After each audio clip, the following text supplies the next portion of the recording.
Hi, liebe Live-Sound-Engineers, hallo, liebe Live-Mixing-Freunde. Ich begrüße euch zu einer ganz neuen Episode Bastis Bassstunde. Ihr seht schon, wir sind heute nicht bei mir zu Hause im Studio wie sonst immer, sondern wir sind heute live unterwegs.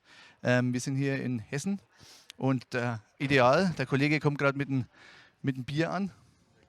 Man kann an der Biergröße erkennen, dass wir nicht in Bayern sind.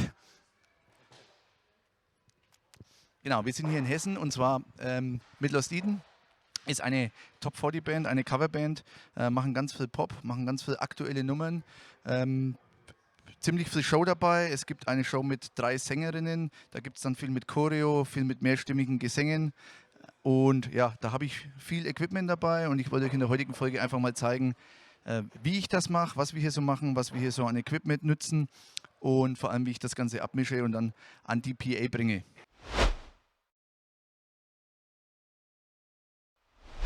Wir arbeiten hier bei Lost Eden mit verschiedenen PA-Verleihern zusammen. Das heißt, wir haben einen festen PA-Verleih, der, ich sag mal, zwischen 70 und 80% aller Gigs abdeckt. Den Rest machen wir als Backline-Shops. Hier haben wir zum Beispiel heute eine J-Serie von D&B dabei. Hier kommen jetzt die Kollegen mit dem Licht. Und ich würde sagen, wir gehen jetzt erstmal auf die Bühne und schauen, wo die Signale herkommen. Bevor wir das tun, hätte ich wie immer die Bitte, da unten habt ihr den Button, abonniert meinen Kanal, verpasst nie mehr eine Folge, sowohl live als auch im Studio. Und ja, jetzt schauen wir mal vor auf die Bühne.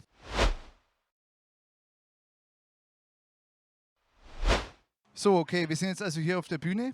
Wir haben hier das Drumset. Wir haben ja standardmäßig mikrofoniert. In der Bassdrum drin haben wir von Beyerdynamic ein Dora 71 als Kick-In. Und was wir auch noch verbaut haben, was ich ziemlich cool finde, ist ein Audix D6 als Kick-Out-Mic. Stantom haben wir ein bisschen ungewöhnlich mikrofoniert, da haben wir Beta 52 dort.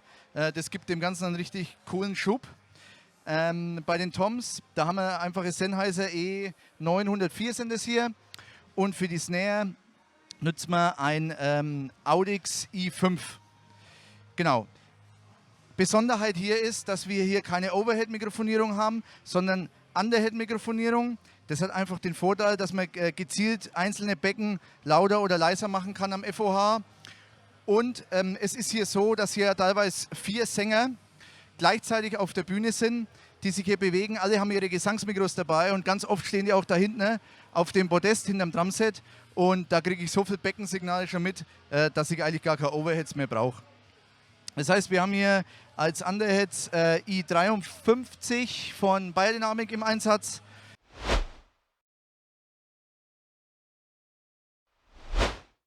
Das Ganze mündet dann hier in der Stagebox. Wir haben hier eine ganz normale S32 Stagebox. Jetzt kann man natürlich darüber diskutieren, ist jetzt der Sound von der DL geiler oder braucht man die Pro-Serie oder muss man vielleicht auf LNODs zurückgreifen. Ich persönlich bin der Meinung, die Unterschiede sind so marginal, da ist es doch eher wichtiger, was der FOHler am Pult dann draus macht letztendlich. So, wir haben also hier die ganzen Signale von der Bühne, die fangen wir hier ein. Wir haben da drüben auch den Bass. Das heißt, vom Bass kriegen wir vom Bodendreher das Signal, genauso wie hier drüben. Da haben wir die Gitarren, also der hat einen Camper-Bodendreher. Diese Signale fangen wir uns analog über Peitschen hier ein. Kommen hier zur Stagebox und was wir hier noch haben ist, der Sänger spielt beim ein oder anderen Lied auch Gitarre mit. Das heißt, hier steht nochmal ein Camper, den wir auch direkt hier in die Stagebox speisen. Wir haben auch die komplette Stromverteilung hier über die Stagebox. Das heißt, wir haben alles fertig in Peitschen, sodass wir relativ schnell sind beim Aufbauen.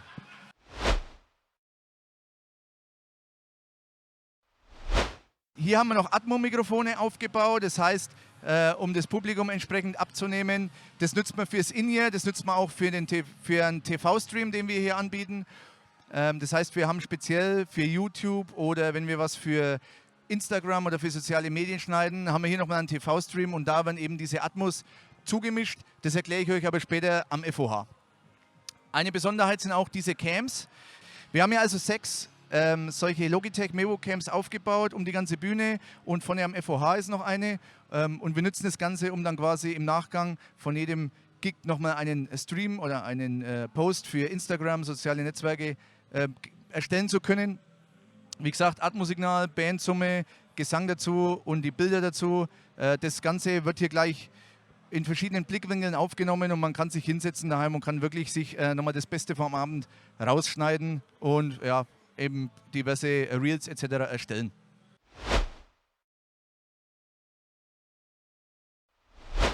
Diese Signale von der Bühne, die wir eben gesehen haben, die kommen dann quasi von der Stagebox S32 und kommen hierher zum X32. Das heißt, die ganzen Signale von oben gehen hier ins X32 und hier im X geben wir dann noch die Funkstrecken mit dazu. Also die Funkstrecken stecken auf den Input-Kanälen vom X32 Rack, was wir hier haben. Und das nutzt man auch für unseren In-Ear-Monitoring-Mix. Das heißt, hier unten sind auch die In-Ear-Strecken dann und jeder Musiker kann sich dann, wie es heutzutage üblich ist, individuell seinen In-Ear-Mix über Tablet oder Handy zusammenstellen. Was wir hier auch noch haben, ist, wir haben hier einen Laptop stehen, der uns 4 Signale vom Sequencer schickt. Also da sind Keys drauf, da sind Samples drauf, da sind Synthes drauf und so weiter. Was hier auch vom Laptop kommt, ist der Click. Und gleichzeitig werden Videos für die Videoshow auf den LCD-Monitoren, auf den LCD-Screens hinten an der Bühne abgespielt. Das passiert alles gleichzeitig. Gestattet wird das Ganze vom Drumset aus. Der Drummer hat quasi ein MIDI-Pad und da kann er Start, Stopp und weitermachen. Große Besonderheit bei der Band ist, dass sie trotzdem individuell aufs Publikum eingehen können. Das heißt, Mitsing-Teile, Mitsing-Parts in den Songs können hier abgespielt werden. Das Ganze wird realisiert über Loops. Das heißt, wir haben hier im Hintergrund Loops, die laufen. Dann kann man das Publikum 4, 8, 16 Takte lang animieren. Und wenn man der Meinung ist, jetzt passt alles, dann kann man mit einem einfachen Schlag aufs Pad oben am Drumset aus dem Loop wieder raus und somit den Song trotz Sequenz, trotz vorprogrammierter Sequenz mit voller Flexibilität performen. Damit das Ganze sauber funktioniert, gibt es hier auch noch eine extra Spur, ein sogenannter Audio-Guide. Der Guide gibt quasi den Sängerinnen und den Sängern auf der Bühne gewisse Anweisungen zu Choreo, wann man aus dem Loop rausgeht. Den Guide hat auch unser Lichtler unten immer am Ohr. Das heißt, er kann das Licht individuell nach Guide abstimmen, damit er auch weiß, okay, jetzt sind wir aus dem Loop raus und jetzt gehen wir in die Hauptsequenz, in den Refrain oder in die Strophe.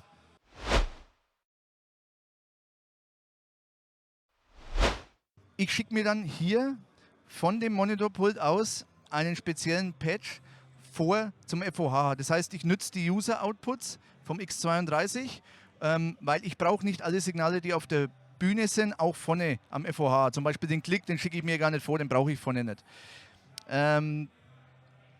Das heißt, ich habe mir hier einfach auf die User-Outputs meine Signale so aufgelegt, wie ich sie gern vorne am FOH hätte. Und ja, in der Reihenfolge kommen sie dann logischerweise auf der Cut-Leitung vorne am FOH an und ich kann sie weiterverwerten. Da gehen wir jetzt mal hin und dann zeige ich euch, was ich vorne mache.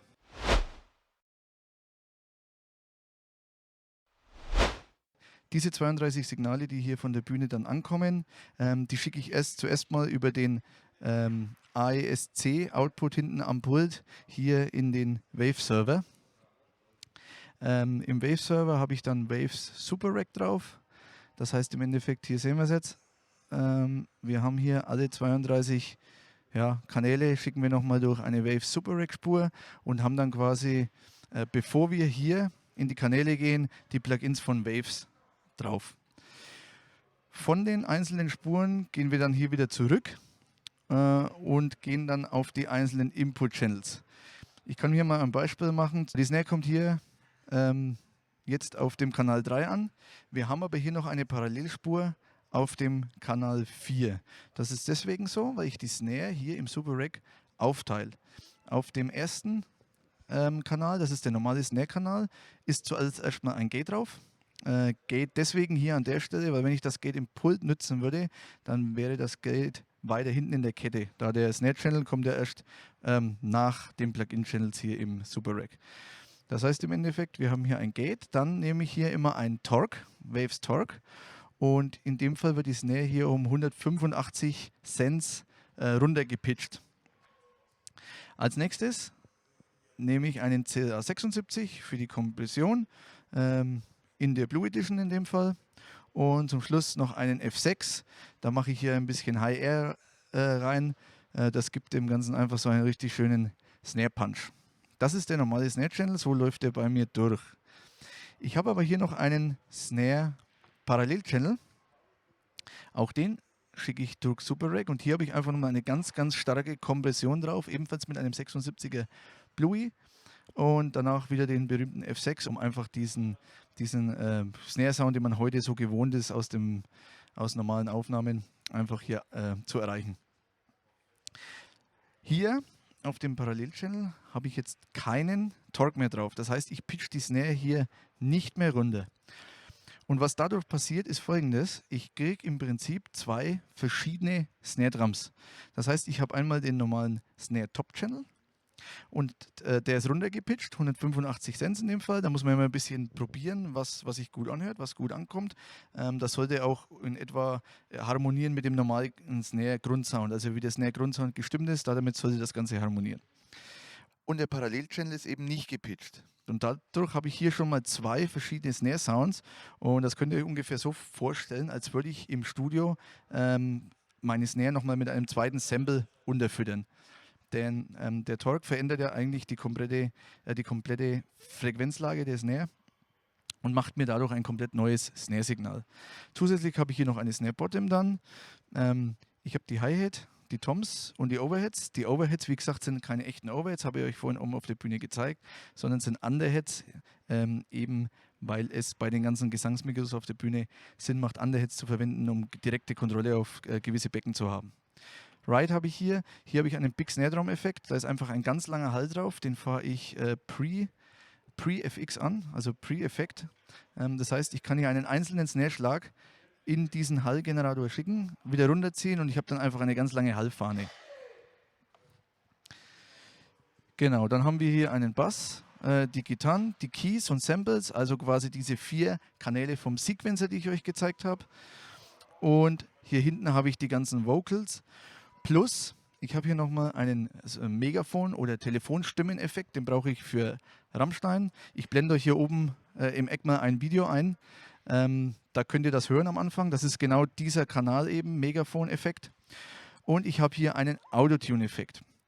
Ich habe eingangs schon gesagt, die Band spielt sehr moderne Songs und da brauche ich zum Beispiel für einen Song brauche ich diesen Autotune-Effekt. Dazu nutze ich hier diesen Voice Tone von DC Helicon auf kompletten harten Tuning, Gendering auf 0 und die Tonart eingestellt.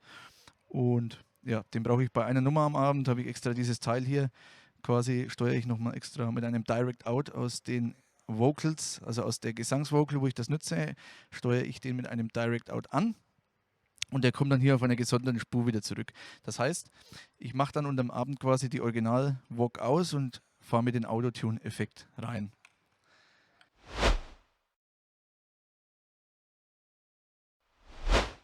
Ein Thema müssen wir jetzt hier noch klären, nämlich das Thema Erstkompressor oder Erstequalizer.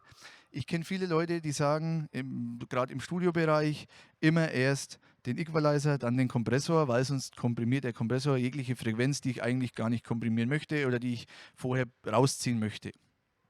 Im Live-Bereich ist das für mich ein bisschen anders.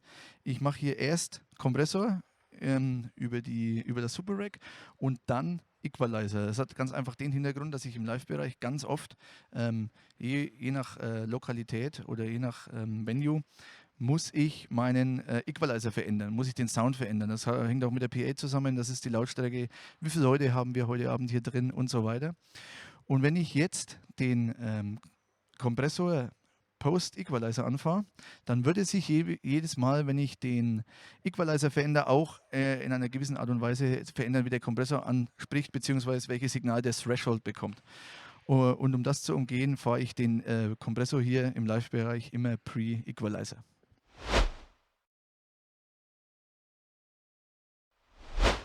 Ich mische dann die einzelnen Inputskanäle erstmal runter auf Gruppen. Das heißt, ich habe hier mehrere Gruppen. Ich habe eine Drums-Gruppe. In der Drums-Gruppe ist eigentlich gar nichts drin, außer ein 76er, der arbeitet hier ganz moderat. Dann habe ich eine New York Drums-Gruppe, New York Compression-Gruppe. Das heißt, da arbeitet der 76er schon ziemlich hart. Und zudem booste ich ein bisschen bis 110 und ab 10 Kilohertz oder ab 12 Kilohertz. Dann habe ich eine Instrumentengruppe. Hier passiert eigentlich gar nichts. Da ist nur ein Soul G Basskompressor drauf, also ein SSL Basskompressor, dem ist der nachempfunden. Es gibt eine Folge Bastis Bassstunde, wo ich diese ganzen Effekte auch vorstelle. Auch die verlinke ich euch mal oben im Eck. Wer Interesse hat, kann sich das gerne anschauen. Wie gesagt, Soul G Kompressor, der macht ein paar dB bei den Instrumenten. Das ist nur Bass, Gitarren, Keyboards, Sequencer. Das sind meine Instrumente. Und als letztes habe ich hier einen Vocal Bass und da arbeitet für mich ein LTA 1000 BE. Das ist quasi ein DLA 100. Der macht hier auch ein paar dB auf eben in die Vocals-Gruppe laufen alle Gesänge nochmal rein. So, das ist quasi die erste Down-Mix-Ebene, die ich hier habe. Die zweite Ebene, also die nächste Ebene, sind dann meine Main-Channels. Das Behringer Wing bietet, oder die Behringer Wing bietet euch 4 verschiedene Main-Channels, die ihr alle unabhängig voneinander anfangen könnt. Und ich mische jetzt hier nochmal zusammen einen Band-Main. Also alle Instrumente, Drumset, Instrumente, Sequencer und so weiter, mische ich nochmal runter auf einen Band-Main-Channel. Dann habe ich einen Vocals-Main-Channel. Wie der Name schon sagt, hier gehen die ganzen Vocals ein. Dann habe ich hier nochmal einen Atmos-Main-Channel. Der Atmos-Main-Channel hat mit dem Live-Mix überhaupt nichts zu tun, aber ich biete hier auch immer einen Sound nochmal an für einen Stream oder für einen Recording und da habe ich die Atmos-Mikros mit drauf. Wir haben vorne 2 Atmos, ich habe es euch vorhin gezeigt und die mische ich auf den Atmos Main. So, und hier drüben habe ich noch einen Direct Main, der ist für Zuspieler, CD oder beziehungsweise CD hat heute kein Mensch mehr. Hier liegt das Tablet im Shop und ja, MP3 und so weiter, Spotify, läuft alles auf den Direct Main.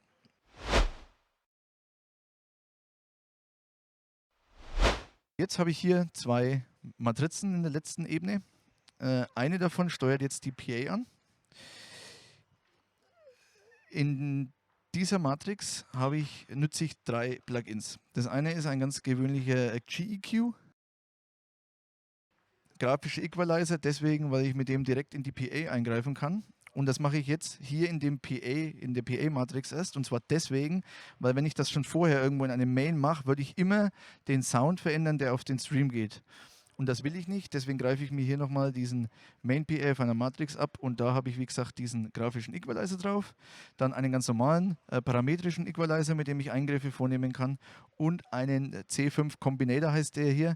Das ist ein Multiband-Kompressor, den nütze ich eigentlich nur, um ein bisschen Kontrolle über den Bassbereich zu gewinnen. Wie gesagt, wir arbeiten mit verschiedenen PA-Verleihern zusammen. Heute zum Beispiel haben wir hier nur einen Backline-Shop. Wir haben hier eine J-Serie von D&B stehen. Und je nachdem, wenn die PA variiert, kann es sein, dass ich in den Bassbereich hier ein bisschen eingreifen muss. Manche fahren ihren Bass zum Beispiel über einen extra Output. Das mache ich nicht. Ich mache das hier direkt in der Summe.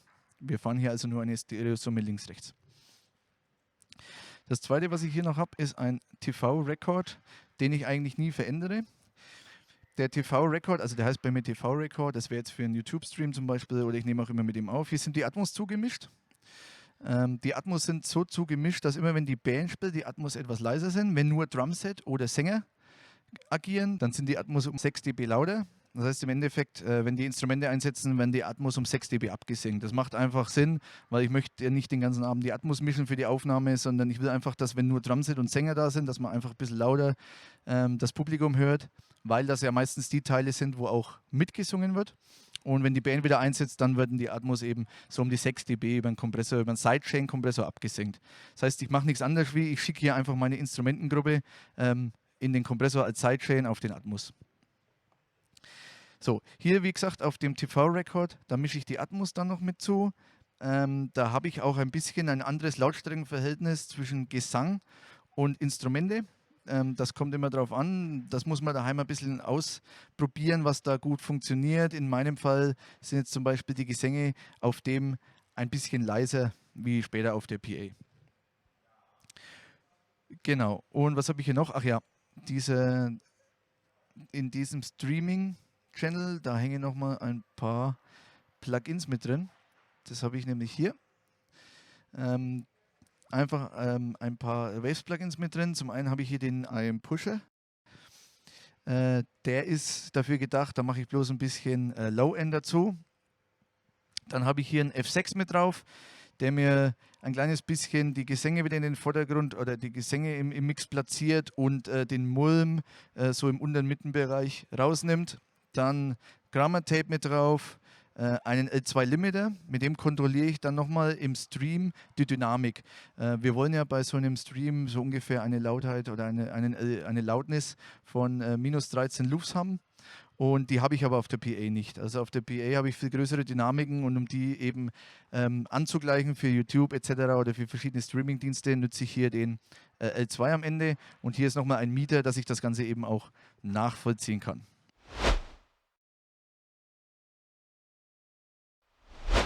In dem Bandbus oder beziehungsweise in dem Band Main, wo eben Drumset und alle Instrumente drauf laufen, also alles außer die Gesänge, da nutze ich jetzt noch zwei Plugins. Als erstes habe ich hier einen Red 3 drauf. Das ist im Prinzip ein Focusrite Red Kompressor. Mit dem gehe ich einfach in diesem Bandkanal ein ganz bisschen auf die Transienten ein und mache ein ganz bisschen ein Gluing im Sound. Und zum Schluss habe ich hier noch einen Better Maker Limiter, Mastering Limiter. Den sehen wir hier unten im Outboard Rack. Der hängt quasi in der Bandsumme. Mit dem mache ich zwei Sachen. Zum einen mache ich hier Lautheit. Das heißt, wir steigern hier nochmal die Lautstärke um 9,7 dB. Das Teil ist ziemlich geil, kostet im Übrigen genauso viel wie das ganze Mischpult. Und der Vorteil hier ist, dass ich nicht nur einen Limiter verbaut habe, sondern zusätzlich auch einen Clipper. Und der Unterschied zwischen Limiter und Clipper liegt einfach darin, der Limiter zieht quasi wie ein Fader. Wenn ich über 0 dB gehe, zieht er mir quasi die Lautstärke zurück und der Clipper, der schneidet einfach alle Wellen über 0 dB ab. Und das hat natürlich bei einer Snare oder bei einer Bassdrum den großen Vorteil, dass der Sound nicht pumpt. Das heißt, der cuttet mir die Welle über 0 dB, aber der Transient, der Anstieg, der flacht nicht ab, sondern der geht genauso durch. Der Transient ist genauso hart, wie man ihn sich bei einer Snare oder bei einer Bassdrum eben vorstellt. Das heißt, der ist sehr transparent, den hört man kaum, aber der macht halt nochmal richtig Lautstärke. Und weil er eben so transparent ist, haben die Kollegen von Better Maker sich eben gedacht, da bauen wir doch noch eine Color-Einheit ein. Das heißt, ich habe hier noch zwei Color-Einheiten. Das eine geht auf die Odd und das andere geht eben auf die Even Harmonics. Und ich mache hier unten nochmal bei 45 Hertz, gebe ich nochmal ein bisschen Drive und 60% bei den Odd Harmonics zu. Und bei den Even Harmonics habe ich einfach im oberen Frequenzbereich noch ein bisschen was zugegeben. Das erzeugt mir so einen ganz leichten Klirreffekt auf den Becken und im Gesang.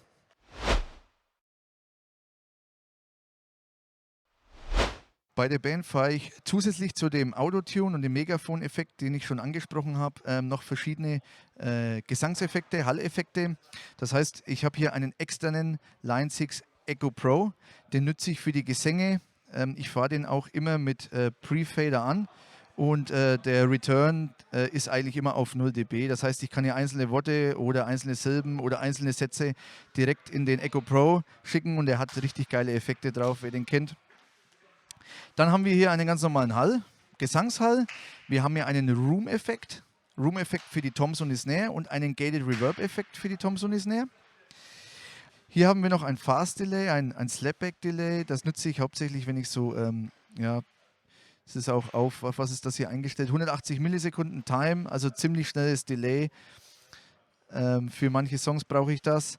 Und wie gesagt, den Big Snare Drum habe ich mir hier auch nochmal aufgelegt. Das ist aber der gleiche, wie ich anfangs hier auf der Drum-Page schon erklärt habe.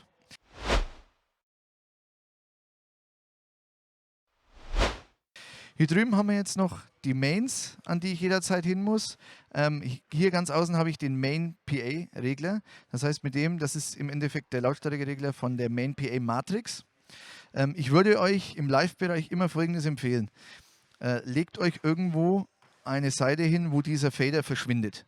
Es kann im Live-Bereich leider vorkommen, es sind genügend Blödel unterwegs auf diesem Planeten, dass mal einer aus Spaß im Vorbeigehen diesen macht. Das wäre natürlich für die PA und für alle Menschen, die da vorstehen, kontraproduktiv. Deswegen, ich lege mir hier immer einen zweiten User an, der quasi leer ist. Da kann nichts passieren, wenn jetzt einer vorbeiläuft und langt mal hin. Ja, mein Gott, dann passiert nichts. Wenn ich auf dem User 1 bin natürlich und es läuft einer vorbei, oder ich hatte es zum Beispiel gestern, dass hier auch teilweise mal was zum Mischpult geworfen wird. Wenn das den Fader nach oben schiebt, kann das schlimme Folgen haben.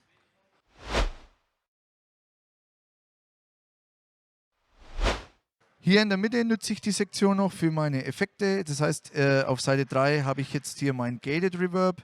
Einfach hier oben kann ich die Parameter vom Gated Reverb verstellen. Auf Seite 1 habe ich hier den Hall und auf 2 habe ich hier den Room.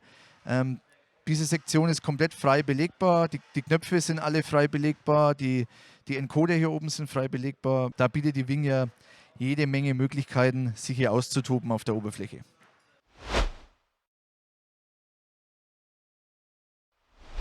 Im Endeffekt mische ich, wenn ich hier mische, mit den User 1s, alle User 1.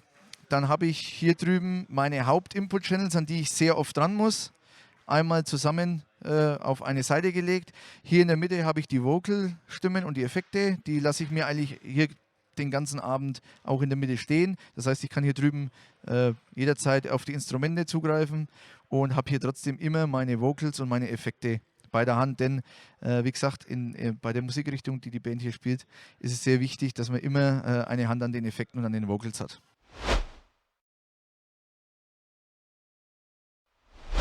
So Leute, jetzt habt ihr das gesehen, wie das hier läuft.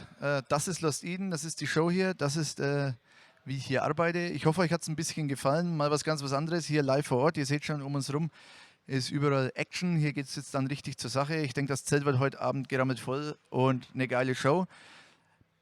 Ich werde euch jetzt einfach mal ein Live-Video anhängen, dass ihr mal seht, was hier passiert. Der Sound, den ihr im Video hört, kommt genau so aus dem Pult, da ist nichts mehr nachgearbeitet. Ich wünsche euch was, schaltet das nächste Mal wieder ein, wenn es heißt Bastis Bassstunde. Bis dahin, macht's gut, haut rein.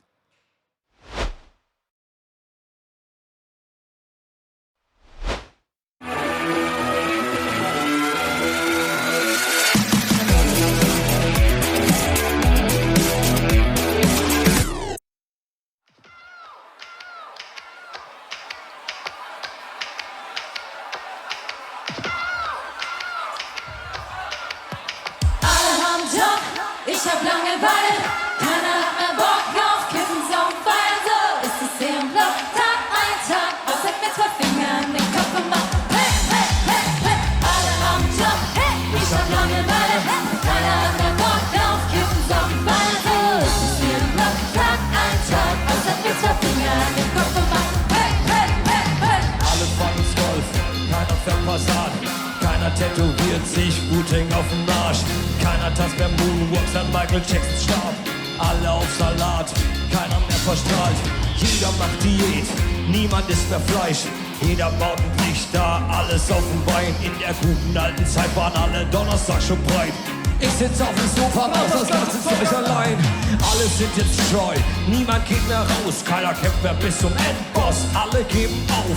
Niemand geht jetzt joggen, redet über seinen Bauch. Bevor die lila Wolken kommt, sind alle längst zu Hause. Yo. Alle haben Job, ich hab Langeweile, keiner hat mehr Bock auf Kiffen, Zocken, Feiern, so ist es hier im Block, Tag ein Tag, außer mir 2 Finger den Kopf gemacht. Hey, hey, hey, hey, alle haben Job, ich hab Langeweile, keiner hat mehr Bock auf Kiffen, Zocken, Feiern, so ist es hier im Block, Tag ein Tag, außer mir 2 Finger den Kopf gemacht. Hey, hey, hey, hey.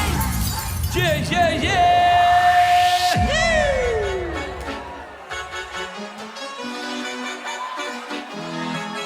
Ich will Immos, ich will Dallas, ich will fliegen wie bei Marvel. Zum Frühstück Cannabis und ein Blackberry Lily. Ich will Immos, ich will Dallas, ich will fliegen wie bei Marvel. Ich hab Hunger, also nehm ich mir alles vom Buffet. Will ein Haus für meine Mama an der Küste von Catania. Zum Frühstück Cannabis und ein Blackberry Lily. Ich will Immos, ich will Dallas, ich will fliegen wie bei Marvel. Ich hab Hunger, also nehm ich mir alles vom Buffet. Will ein Haus für meine Mama an der Küste von Catania. Zum Frühstück Cannabis und ein Blackberry Lily. Ich will nach oben, ich will zum Mars, Spaceship mit Panorama. Für meine Besten immer das Beste, Kampf in die Welt und keiner bezahlen. Ich will nicht satt werden, von der Stimme. Ich will nicht warten, wenn ich aufwache, mein Gesicht sehen. Private Jet in der Garage und Flamingos in meinem Garten. Will am Tisch die besten Karten, ich will haben, haben, haben. Ich will Nina auf Plakaten, ich will Lila, dass sie stapeln. Will, dass alle meine Freunde bei mir wohnen in der Straße. Ich will Immos, ich will Dallas, ich will fliegen wie bei Marvel. Ich hab Hunger, also nehm ich mir alles vom Buffet. Will ein Haus für meine Mama an der Küste von Catania. Zum Frühstück Cannabis und ein Blackberry Lily. Hey, hey, hey.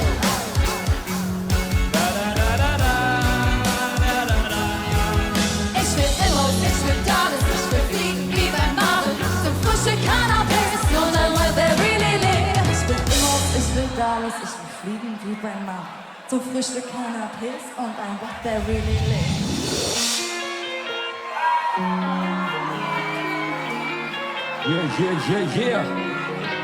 Warum fliegt die Kopf? Mein Kopf platzt Gucci-Sandalen. Ich trag sie nur aus Trotz. Trotzdem machen sie mir nach, kann's nicht glauben, lieber Gott. Sei Dank schützt du mich, wenn meine Whisper mal wieder rollen. Wenn sie rollen, bin auf dem Weg. Mit meinen Babys, ich dich zu, geh besser aus dem Weg.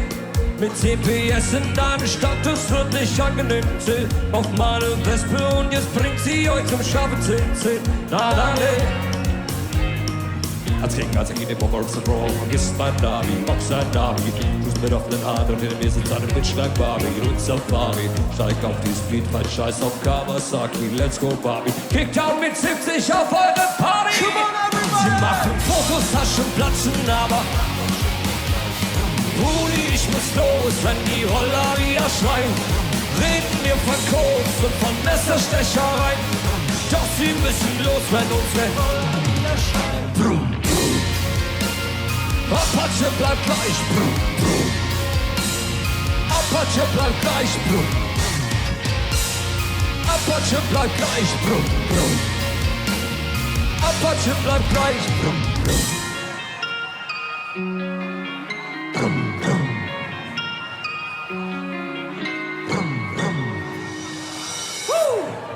Leute hier in Grünsfeld, vielen Dank, dass alle hier heute gekommen sind. Es macht einen riesen Spaß. Gebt noch mal alle Hände, denn wir bleiben wach, bis die lila Wolken da sind. Auf geht's! 30 Grad, ich kühl mein Kopf warm. Fensterglas und den Zeitlupenknopf. Wir leben immer schneller, feiern zu hart. Wir treffen die Freunde und vergessen unseren Tag voll. Kein Stress, kein Druck, nehmen zu, noch einen Schluck vom Gin Tonic, gucken diesen Himmel wie aus Hollywood. Rot knallt in das Blau, vergoldet deine Stadt und über uns ziehen lila Wolken in die Nacht. Wir bleiben wach, bis die Wolken wieder lila sind. Wir bleiben wach, bis die Wolken wieder lila sind. Bis die Wolken wieder lila sind. Wir bleiben wach, bis die Wolken wieder lila sind. Guck, da oben steht ein neuer Stern. Kannst du ihn sehen bei unserem Feuerwerk? Wir lassen uns von allen Leben ab. Lass dich schlafen, komm wir hin.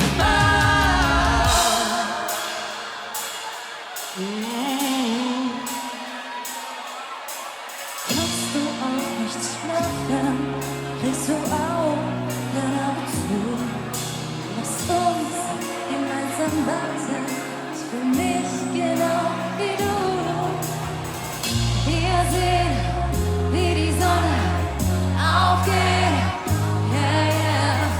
Wir sehen, wie die Sonne Grünsfeld, aufgeht. wir wollen euch hören hier. Auf geht's. Wir sehen, wie die Sonne aufgeht. Yeah. Wir sehen, Wie die Sonne aufgeht. Yeah. wir bleiben wach, bis die Wolken wieder lila sind. Wir bleiben wach, bis die Wolken wieder lila sind. Bis die Wolken wieder lila sind. Wir bleiben wach, bis die Wolken wieder lila sind. Guck, da oben steht ein neuer Stern. Kannst du ihn sehen bei unserem Feuerwerk? Wir reißen uns von allen Seiten ab. Lass dich schlafen, komm wir hin. An der Gitarre für euch. Applaus für den Tommy, bitteschön. Go!